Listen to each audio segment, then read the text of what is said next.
आ गईले कार्तिक महीना, दीपक तुलसी में जराऊं रे। आ गईले कार्तिक महीना, दीपक तुलसी में जराऊं रे।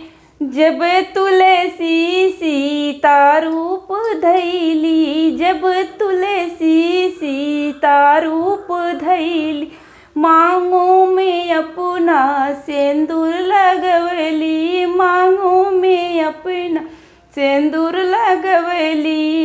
कृष्णा के मन में समैली, दीपक तुलसी में जराऊं रे। कृष्णा के मन में समैली, दीपक तुलसी में जराऊं रे। आ गईले कार्तिक महीना, दीपक तुलसी में जराऊं रे।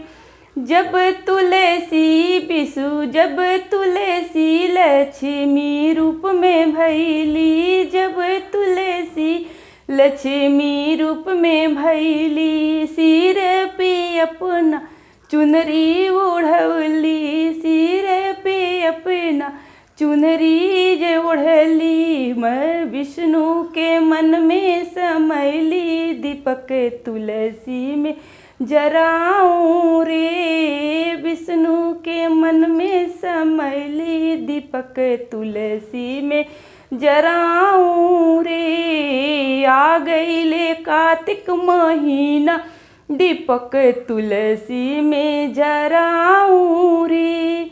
जब तुलसी गौरा रूप धैली, जब तुलसी गौरा रूप धैली, जब तुलसी गौरा रूप धैली, भोला के मन में ऐसे समैली, भोला के मन से समैली। गोदी में लेहली होरी लेवा, दीपक तुलसी में जराऊं रे। गोदी में लिहली गणपति ललनवा, दीपक तुलसी में जराऊं रे। आ गईले कार्तिक महीना, दीपक तुलसी में जराऊं रे। जब तुलसी सरस्वती रूप धैली, जब तुलसी सरस्वती रूप धैली, वे हाथों में अपना फूल जलिहली, हाथों में अपना फूल जलिहली। ब्रह्मा के मन में समैली, दीपक तुलसी में जराऊं रे। ब्रह्मा के मन में समैली, दीपक तुलसी में जराऊं रे।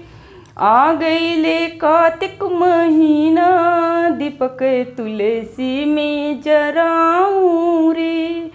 जब तुलसी सीता रूप धैली, जब तुलसी सीता रूप धैली, हाथों में अपना चूड़िया पहनली, हाथों में अपना चूड़िया पहनली। राम के मन में समैली, दीपक तुलसी में जराऊं रे। राम के मन में समैली, दीपक तुलसी में जराऊं रे।